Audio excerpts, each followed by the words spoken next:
नमस्कार, आप देख रहे हैं क्लीन बोल्ड। मैं हूं आपके साथ रवीश और India versus West Indies third टी20 मैच में भारतीय टीम ने तहलका मचा दिया, विंडीज को धोखा रख दिया। सूर्य कुमार यादव ने एक बार फिर से अपनी चमक बिखेरी, ओपनिंग स्लॉट में आए और खेली धमाकेदार पारी और बन गए मैन ऑफ द मैच। इसके अलावा दोस्तों ये भी बात करेंगे कि एशिया कप के लिए पाकिस्तान ने जो अपनी टीम सेलेक्ट की है उसमें किन किन खिलाड़ियों को मौका दिया गया है। लेकिन सबसे पहले बात करेंगे टीम इंडिया के हिटमैन यानी कि रोहित शर्मा की, जो कल बल्लेबाजी करने आए थे। टीम के कप्तान भी हैं लेकिन फिर हो गए रिटायर्ड आउट, यानी कि रोहित शर्मा अपनी इनिंग को आगे नहीं बढ़ा सके और वापस बल्लेबाजी करने नहीं आए। अब सवाल यही उठता है कि रोहित शर्मा जो कि भारत के कप्तान है, अगर वो ऐसे ही इंजर्ड होते रहे तो फिर वर्ल्ड कप में क्या होगा। भारत लगातार क्रिकेट खेल रहा है, बीसीसीआई वर्कलोड को भी मैनेज कर रही है, लेकिन उसके बावजूद भी खिलाड़ी इंजर्ड हो रहे हैं और अगर ऐसी इंजरी कप्तान के साथ चलती रही तो फिर बहुत बड़ा सवाल निशान खड़ा हो जाएगा। इसीलिए हम कह रहे हैं हिटमैन है या फिर अनफिट मैन।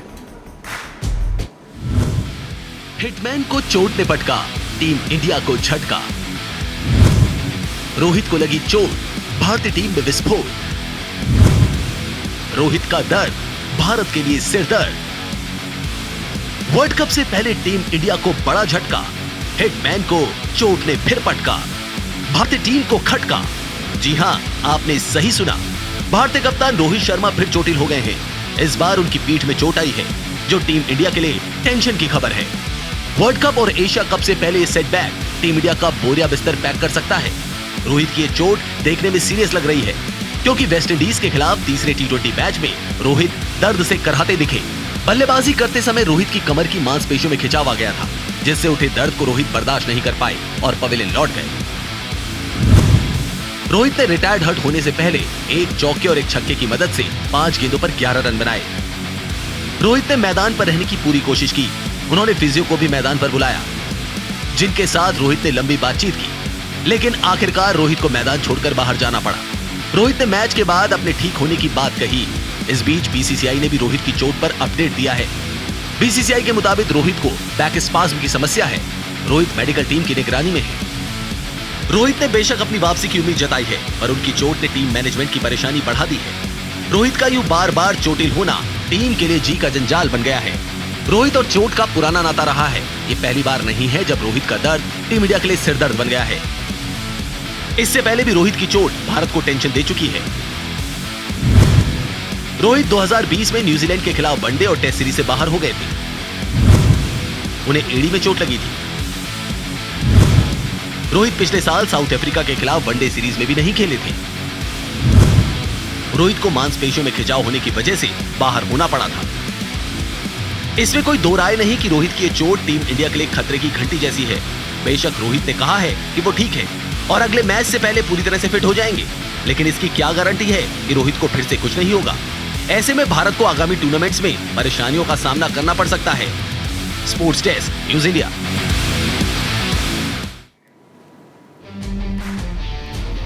इंजरी खेल का हिस्सा है, कोई भी खिलाड़ी नहीं चाहता कि वो इंजर्ड हो। मैदान में किसी को भी इंजरी हो सकती है, इवन प्रैक्टिस एरिया में भी इंजरी हो सकती है। लेकिन अगर फ्रीक्वेंटली इंजरी होती रहेगी और अगर आपके कप्तान इंजर्ड हो जाएंगे तो आपका जो वर्ल्ड कप कैंपेन है, आपका जो मिशन वर्ल्ड कप है, उस पर भी असर पड़ सकता है। लतिका, हम देख रहे हैं कि अगर हम ओवरऑल पिछले 2 साल के क्रिकेट उठा के देखें तो रोहित शर्मा बहुत फ्रीक्वेंटली इंजर्ड हुए हैं और उन्होंने बहुत सारे फॉर्मेट्स और बहुत सारी सीरीज को मिस भी किया है। ये अपने आप में एक बहुत बड़ी टेंशन है भारतीय टीम के लिए कि मिशन वर्ल्ड कप से पहले अगर आपके कप्तान इस तरीके से इंजर्ड होते रहेंगे तो फिर आपका मिशन वर्ल्ड कप कैसे कामयाब होगा। देखिए रवीश, यहाँ पर देखिए बीसीसीआई काफी ध्यान रख रही है, रेस्ट दे रही है कुछ प्लेयर्स को, कुछ को खिला रही है, वर्कलोड का ध्यान दे रही है। उसके बावजूद आपके कई बार स्थिति आपके हाथ में नहीं होती। अगर आप पिछले 2 मैच ही देखें, एक लेट शुरू हुआ, उसके बाद बैक टू बैक आपका नेक्स्ट मैच है, टाइम पीरियड इतना मिला नहीं रेस्ट का आपको, तो काफ़ी चीज़ें हैं जो आपको परेशान करती हैं कई बार, जिसका हम प्लान नहीं करते हैं। तो अगर रोहित शर्मा की इंजरी की बात करें तो यस, बिल्कुल इफेक्ट करेगी। आपके एशिया कप भी अभी नज़दीक है, फिर उसके बाद वर्ल्ड कप है।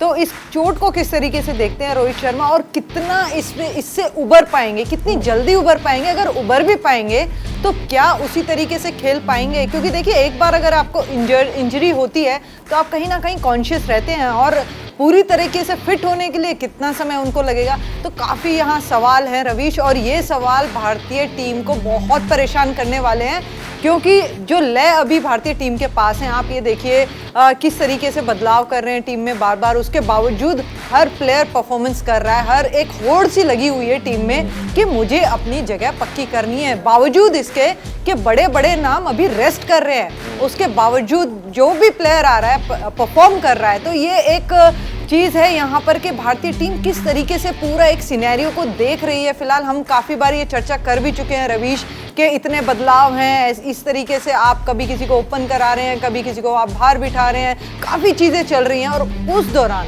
रोहित शर्मा का इस तरह से ग्राउंड से बाहर जाना बहुत ही रिस्की है। मैं इसलिए कह रहा हूं ना लतिका, क्योंकि साउथ अफ्रीका सीरीज जब शुरू हुई थी, भारत जब साउथ अफ्रीका के दौरे में था, रोहित शर्मा को जाना था वहां पे, लेकिन वो इंजर्ड हो गए, फिर वो बहुत टाइम तक बाहर रहे, फिर उनकी वापसी हुई। उससे पहले भी अगर हम देखें तो आईपीएल में हमें याद आता है, जब आईपीएल खेले थे वहां इंजर्ड हुए थे, फिर वहां से उन्होंने वापसी की थी, फिर ऑस्ट्रेलिया दौरे पे नहीं गए थे। तो ये कंटिन्यूअस जो सिलसिला है वो चला आ रहा है। अब इसमें एक सबसे बड़ा सवाल लतिका ये भी उठता है कि पहले रवि शास्त्री और विराट कोहली ने एक चीज डिसाइड की थी, वो था योयो टेस्ट की। जो भी खिलाड़ी योयो टेस्ट को पास करेगा वो फिटनेस टेस्ट उसका माना जाएगा और फिर वो टीम इंडिया के लिए खेलेगा। अब समझ में नहीं आ रहा कि वो योयो टेस्ट है भी भारतीय क्रिकेट में या नहीं है।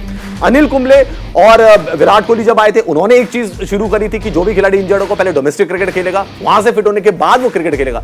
ये दोनों ही प्रोसेस अभी तो फॉलो होते हुए नजर नहीं आ रहे। देखिए उसका खामियाजा भी भर रहे हैं, जिस तरीके से रोहित शर्मा इंजर्ड हुए हैं। अगर वो फिटनेस पे पूरे तरीके से ध्यान देखें, देखिए इतना लंबा क्रिकेट हो गया है, बैक टू बैक आप क्रिकेट खेल रहे हैं, कभी T20 है, कभी वनडे है, कभी टेस्ट मैच है, तो बैक टू बैक आप फॉर्मेट खेल रहे हैं और आप तीनों फॉर्मेट खेल रहे हैं, तो आपको एक्स्ट्रा कॉन्शियस होना पड़ेगा अपनी फिटनेस को लेके।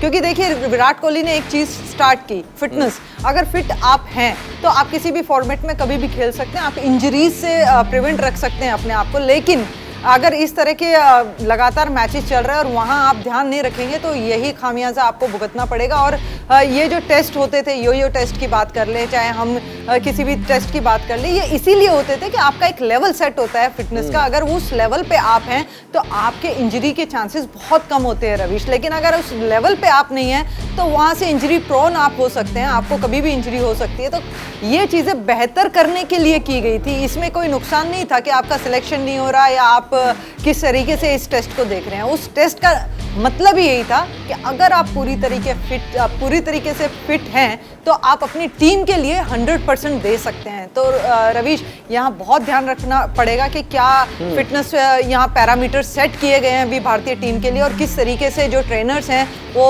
वर्कलोड को मैनेज कर रहे हैं, क्योंकि बहुत कुछ होने वाला है। क्योंकि इतना ताबड़तोड़ जो क्रिकेट चल रहा है आज के टाइम में, तो उसको ध्यान में रखते हुए हर एक प्लेयर के लिए बहुत इंपॉर्टेंट है कि वह वर्कलोड को किस तरह से मैनेज। बिल्कुल, और सामने आपके एशिया कप खड़ा है, वहां पर आपको रोहित शर्मा की जरूरत पड़ेगी as a captain, as a batsman. उसके बाद आपको वर्ल्ड कप खेलना है, वहां पे भी आपको रोहित शर्मा की जरूरत पड़ेगी। और अगर आपके कप्तान की फिटनेस ठीक नहीं रहेगी तो वो फिर टीम में भी बहुत ज्यादा असर डाल सकती है। चलिए बात करते हैं सूर्य कुमार यादव की भी, जिनको इस सीरीज में एज एन ओपनर उतारा जा रहा है। और तीसरा मैच हो गया जिसमें सूर्य कुमार यादव ओपनर के तौर पर उतरे, लेकिन इस बार सूर्य कुमार यादव फ्लॉप नहीं हुए। इस बार उन्होंने बड़ी पारी खेली, मैच विनिंग इनिंग खेली और डिफाइन किया कि जो भी उनको रोल दिया जाएगा बेशक वक्त लेंगे लेकिन आपको कामयाब होकर दिखाएंगे। सूर्य कुमार यादव सूर्य की तरह चमके विंडीज। सूर्य का जोश हाय, विंडीज टीम धराशायी। बल्ले से निकली आग, विंडीज हुई खाक। मिस्टर 360 की 50, विंडीज टीम पिटी। तूफानी बल्लेबाजी, बल्ले से आतिशबाजी और शॉट्स में दिखाई कलाबाजी। किसी गेंदबाज को नहीं बख्शा, बिगाड़ दिया सबका नक्शा। जी हां, बात कर रहे हैं टीम इंडिया के मिस्टर 360 डिग्री प्लेयर सूर्य कुमार यादव की, जिनके तेज से विंडीज का फ्यूज उड़ गया, जिनके बल्ले की आग में वेस्ट इंडीज टीम जलकर खाक हो गई और इंडिया आबाद हो गई। सूर्य कुमार ने विंडीज के खिलाफ तीसरे T20 मुकाबले में ऐसी दमदार बल्लेबाजी की कि मैच को एक तरफा बना दिया और भारत ने विंडीज को आसानी से हरा दिया। सूर्य के इस खेल की तारीफ कप्तान रोहित शर्मा ने भी की। रोहित के मुताबिक जिस तरह से हमने इस लक्ष्य का पीछा किया वो ज्यादा अहम है। जब आप अच्छी शुरुआत करते हैं तो उसे बड़ी पारी में भी बदलना जरूरी है और सूर्य ने ऐसा ही किया। 30 और 40 सही हैं, लेकिन जब आप 70-80 बनाते हैं तो और बेहतर होता है। सूर्य ने श्रेयस अय्यर के साथ अच्छी साझेदारी की। पिछले कुछ मैचों में सस्ते में निपट रहे सूर्य कुमार यादव ने इस मैच में विंडीज को निपटा दिया। उन्होंने जमकर विंडीज गेंदबाजों की धुलाई की। सूर्य कुमार ने 8 चौकों और 4 छक्कों के दम पर 44 गेंदों पर 172 के स्ट्राइक रेट से 76 रन की तूफानी पारी खेली। इस प्रदर्शन के लिए उन्हें man of the match award भी मिला। सूर्य कुमार ने कप्तान रोहित के साथ एक बार फिर इनिंग को ओपन किया और टीम को अच्छी शुरुआत दी। रोहित के चोटिल होकर मैदान से बाहर जाने के बाद भी सूर्य कुमार यादव ताबड़तोड़ अंदाज में खेलते रहे और रोहित की जरा भी कमी नहीं खलने दी। श्रेयस के साथ 94 रनों की साझेदारी भी की, जिसके दम पर टीम इंडिया ने विंडीज पर 7 विकेट से एक तरफा जीत दर्ज की। मैच में उपकप्तानी कर रहे हार्दिक पांड्या ने भी सूर्य कुमार यादव की जमकर तारीफ की। Obviously, Surya is someone who is an exceptional player. When he starts playing some shots which he plays, you just go in awe. And today he played some amazing, and the wicket was not that easy compared to how we were bowling. So a lot of credit goes to him. He has worked hard. He's getting his due late in his life, but God is kind to him, and he's getting. सूर्य कुमार यादव ने अपनी इस पारी में कुछ ऐसे shots भी खेले जिसे देखकर सबके होश उड़ गए। सूर्य ने पारी के 10वें ओवर में अल्जारी जोसेफ के खतरनाक बाउंसर पर शानदार अपरकट लगाया। सूर्य के इस अजीबोगरीब शॉट को जिसने भी देखा वो दंग रह गया। यहाँ तक कि कमेंट्री बॉक्स में बैठे दिग्गज भी उस शॉट की तारीफ में कसीदे पढ़ते दिखे। सूर्य कुमार यादव का ये T20 इंटरनेशनल में 5वां अर्धशतक है। इससे पहले उन्होंने हाल ही में इंग्लैंड के खिलाफ T20 मैच में शानदार शतक जड़ा था। सूर्य कुमार यादव की शानदार पारी के दम पर भारत ने मैच जीतकर सीरीज में 2-1 की बढ़त हासिल कर ली है और अब टीम इंडिया अगला मैच जीतकर सीरीज पर कब्जा करना चाहेगी। Sports desk, news India.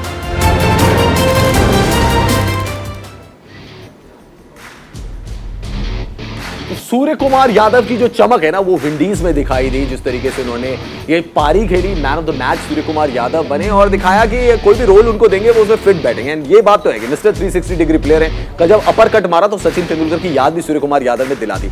अब लतिका यहाँ पे सवाल ये उठता है कि आप उनको ओपनर के तौर पर ट्राई कर रहे थे, तीसरे मैच में उन्होंने आपको परफॉर्मेंस भी करके दे दी। अब क्या माना जाए, एक ओपनिंग का विकल्प तैयार हो गया है या सूर्य कुमार यादव की फॉर्म ऐसी है, मैच्योरिटी ऐसी है कि उनको किसी भी नंबर पे खिलाओ आपको रन मार के दे। रवीश, इस बारे में ये कहूंगी मैं कि आप सूर्य कुमार यादव को तीसरा मैच आपने एज अ ओपनर दिया, लेकिन एशिया कप में आप किस तरीके से देख रहे हैं, वहां पर किस तरीके से आप अपनी टीम को बैलेंस करेंगे? क्योंकि सूर्य कुमार यादव एक ऐसे प्लेयर हैं कि उनको अगर वो थोड़े 1-2 मैचेस में नहीं चलते, लेकिन उसके बाद उनके बल्ले से रन्स आना लाजमी हो जाता है, जो कि हमने कल के मैच में भी देखा कि किस तरह की पारी उन्होंने खेली, संभल कर खेला, लंबी इनिंग खेली उन्होंने और एक तरफा मैच कर दिया था वहां से। तो कह सकते हैं कि सूर्य कुमार यादव की किस तरह की बल्लेबाजी जो है, एक मैच्योरिटी है।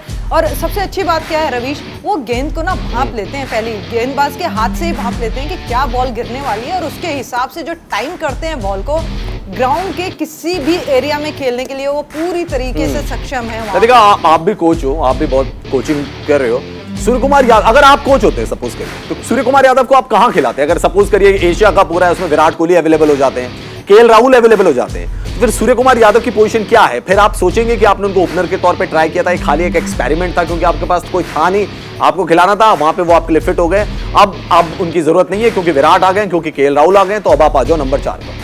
मुझे लगता है कि सूर्य कुमार यादव जिस तरह के प्लेयर हैं, अगर वो तीसरे या चौथे नंबर पे खेलेंगे तो और ज्यादा बेहतर करेंगे, क्योंकि देखिए सबसे इम्पोर्टेंट जो रोल होता है ना वो इसी नंबर का रहता है कि आप किस तरह से आगे गाड़ी को चलाते हैं। कि ओपनिंग बिल्कुल जरूरी है कि किस तरह की शुरुआत मिलती है, लेकिन वो कभी कभी लड़खड़ा भी जाती है, तो वहां पर एक मैच्योरिटी प्लेयर चाहिए जो कि इनिंग को संभाले भी और उसको आगे बढ़ाए भी। तो सूर्य कुमार यादव मुझे पर्सनली ऐसे प्लेयर लगते हैं जो आप इनको अगर मिडिल ऑर्डर में खिलाते हैं, तीसरे या चौथे नंबर पर खिलाते हैं, तो और भी ज़्यादा इफेक्टिव आपको दिखाई देंगे और अपने इर्द गिर्द जो आने वाले बल्लेबाज हैं उनको भी खिलाएंगे। तो ये एक खासियत है इनमें कि ये प्रेशर नहीं आने देते हैं दूसरे प्लेयर पे। तो अगर रिस्क ना लिया जाए तो इनको तीसरे चौथे नंबर पे खिलाएंगे तो ज़्यादा बेहतर होगा, क्योंकि देखिए ओपनिंग के स्लॉट में क्या होता है, बॉल नया होता है, आपका सरफेस कैसा है, स्विंग कितना है, क्या है, कई बार उसमें आप एज अ प्लेयर फंस जाते हैं। लेकिन सूर्य कुमार यादव को अगर हम देखें 360 डिग्री ये खेलते हैं, तो उसका फायदा आप कब उठा सकते हैं? मिडिल ओवर्स में आप उनका फायदा उठा सकते हैं जब इनिंग को पेस चाहिए होता है। तो ये मेरे पर्सनली ओपिनियन में ये है कि अगर मिडिल ऑर्डर खेलते हैं तो ज़्यादा बेहतर करेंगे, क्योंकि ओपनिंग में आपके पास बहुत सारी लाइनअप है। यहाँ पर शुभमन गिल का भी है, ईशान किशन का भी है, अभी संजू सैमसन भी बाहर बैठे हैं, और अगर विराट कोहली या केएल राहुल की बात करें तो वो भी है। तो जो अगर एक फेरित देखें, हम पूरी लाइनअप देखें, काफी लंबी है। मतलब काफी सूर्य लंबी कुमार यादव का आप चांस करें मिडिल ऑर्डर में बनेगा, बिल्कुल। आप देखते हैं क्योंकि बड़े बड़े टूर्नामेंट्स आने वाले हैं और उसमें सूर्य कुमार यादव की जो इंपॉर्टेंस है वो तो बहुत ज्यादा रहेगी, जिस तरीके की फॉर्म में नजर आ रहे हैं। लेकिन मैच खत्म होने के बाद टीम इंडिया के ऑलराउंडर हार्दिक पांड्या ने क्या कुछ कहा, किन किन बिंदुओं को उन्होंने छुआ, क्या क्या पॉइंट्स उन्होंने बोले भारतीय टीम की प्रिपरेशन के बारे में और सीरीज के बारे में, वो आपको सुनवाते हैं। About the approach, again, credit goes to Ro and the coach. Yesterday we all were having a chat, you know, how we should go about the wicket. This wicket is slow. Do we want to still continue the style of play? I mean, the credit goes to him. He gave us the freedom, saying, you know what, forget about the results. You know, it's about this. We are trying something new.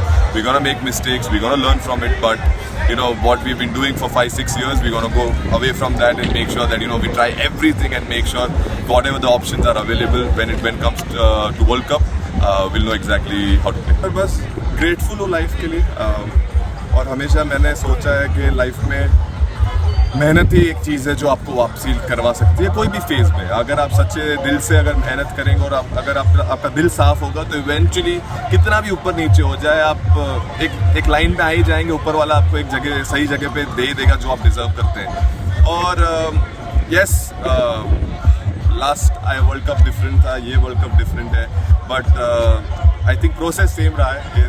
वो form बोलते हैं ना, form कभी जाता है कभी नहीं आता है। सो लाइफ में एक चीज़ मैं बहुत बार बोल चुका हूँ लेकिन अगेन रिपीट करूँगा कि लाइफ में बैलेंस मैंने बना के रखा है कि अगर मैं अच्छा कर रहा हूँ तो भी हंसूंगा और अगर बुरा कर रहा हूँ तो भी हंसूंगा। सो उसकी वजह से होता क्या है कि आप अच्छा करते हो तो आप ज़्यादा ऊपर तो जाते नहीं है, लेकिन मेक श्योर करता हूँ कि जब अच्छा नहीं हो रहा है तब मैं ज़्यादा नीचे ना जाऊँ। तो उसके लिए वो बैलेंस बहुत इंपॉर्टेंट है और वो एक कॉन्शियस एफर्ट है। और वो नहीं, मैं एक्चुअली एज अ क्रिकेटर मैं कोई एक तरीके से खेलता नहीं है। मैंने हमेशा ना मुझे ना कोच ने ना कैप्टन ने वो फ्रीडम दिया हुआ है कि आप पिक कीजिए आपको किस तरीके से खेलना, और वो उसकी वजह से मुझे थोड़ा भरोसा भी दिखता है जब अगर आपके कोच और कैप्टन आपको इतना भरोसा दिखा रहे हैं कि आप खेलिए बिंदास, आपको जैसे खेलना हो जो।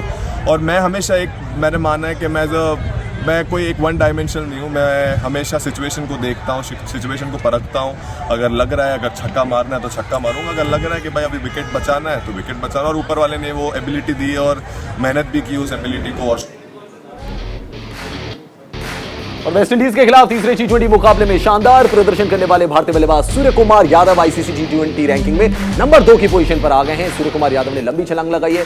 सूर्य कुमार अब टी20 रैंकिंग में नंबर 2 पर पहुंच गए हैं और वर्ल्ड नंबर 1 टी20 बल्लेबाज की दौड़ में बाबर आजम से महज 2 पॉइंट्स ही पीछे रह गए।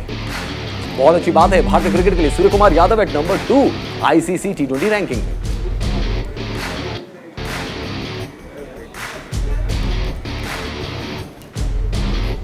पूर्व भारतीय बल्लेबाज सुरेश रैना अब डॉक्टर सुरेश रैना बनने वाले हैं, क्योंकि उनको ऑनरी रैंक, ऑनरी कह सकते हैं कि उपाधि जो है वो मिलने वाली है। रैना को जल्दी तमिलनाडु की विल्स यूनिवर्सिटी से डॉक्टरेट की डिग्री मिलने वाली है। तो सुरेश रैना अब डॉक्टर सुरेश रैना कहलाएंगे क्योंकि उनको ऑनरी डिग्री मिलने वाली है।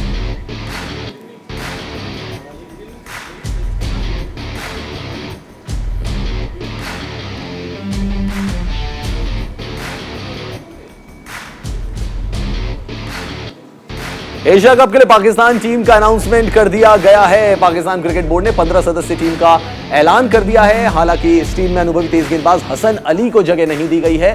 हसन की जगह नसीम शाह को टीम में शामिल किया गया है। बता दें कि पाकिस्तान का एशिया कप में 27 अगस्त को भारत के खिलाफ महामुकाबला होगा। तो इंडिया वर्सेस पाकिस्तान मैच होगा यूएई में, दुबई में खेला जाएगा मुकाबला। एशिया कप में सेकंड मैच जो होगा वो भारत और पाकिस्तान का होगा, लेकिन हसन अली को पाकिस्तान की टीम में जगह नहीं दी गई है। पाकिस्तान ने अपनी टीम का अनाउंसमेंट कर दिया है, भारत ने अभी तक अपनी टीम का अनाउंसमेंट नहीं किया है। 8 अगस्त तक भारत को भी अपनी टीम का अनाउंसमेंट करना है। पाकिस्तान की टीम में हसन अली नजर नहीं आएंगे, नसीम शाह को जगह दी गई है, जो तेज गेंदबाज है।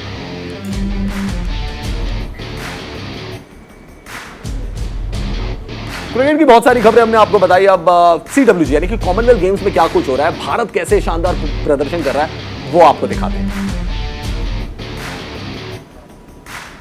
भारतीय मिक्स्ड बैडमिंटन टीम ने बर्मिंघम में चल रहे कॉमनवेल्थ गेम्स में सिल्वर मेडल जीता है। भारत को फाइनल में मलेशिया के हाथों 1-3 से हार का सामना करना पड़ा और सिल्वर मेडल से संतोष करना पड़ा।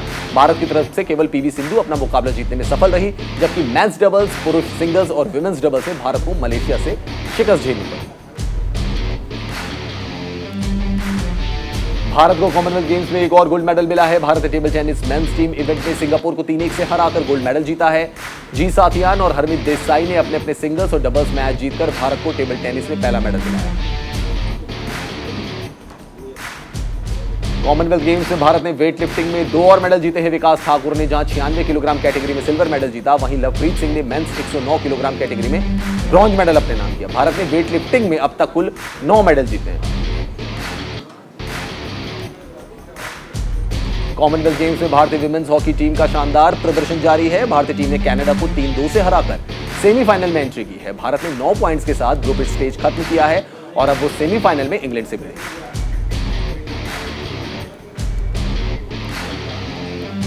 और अब एक नजर डाल लेते हैं कॉमनवेल्थ गेम्स की मेडल टैली पर। आपको बताते हैं कि भारत कौन सी पोजीशन पे है और कौन सा जो देश है वो नंबर 1 पर नजर आ रहा है। तो कॉमनवेल्थ गेम्स की टैली डाल लेते हैं। भारत ने 5 गोल्ड जीते हैं, 5 सिल्वर और 4 ब्रॉन्ज। भारत 6ठे नंबर पर है। ऑस्ट्रेलिया ने 42 गोल्ड मेडल जीत लिए हैं, 32 सिल्वर और 32 ब्रॉन्ज मेडल जीते हैं।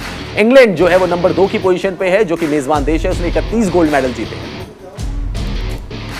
न्यूजीलैंड नंबर 3 पर है, 13 गोल्ड मेडल जीते हैं, 7 सिल्वर मेडल और 6 ब्रॉन्ज मेडल जीते हैं। कनाडा नंबर 4थे नंबर पर है, जिसने 11 गोल्ड मेडल जीते हैं और साउथ अफ्रीका नंबर 5 पर है, जिसने 6 गोल्ड मेडल जीते हैं। और आपको एक बार फिर से बता दें, भारत 6ठे नंबर पर है, भारत के खाते में 5 गोल्ड मेडल।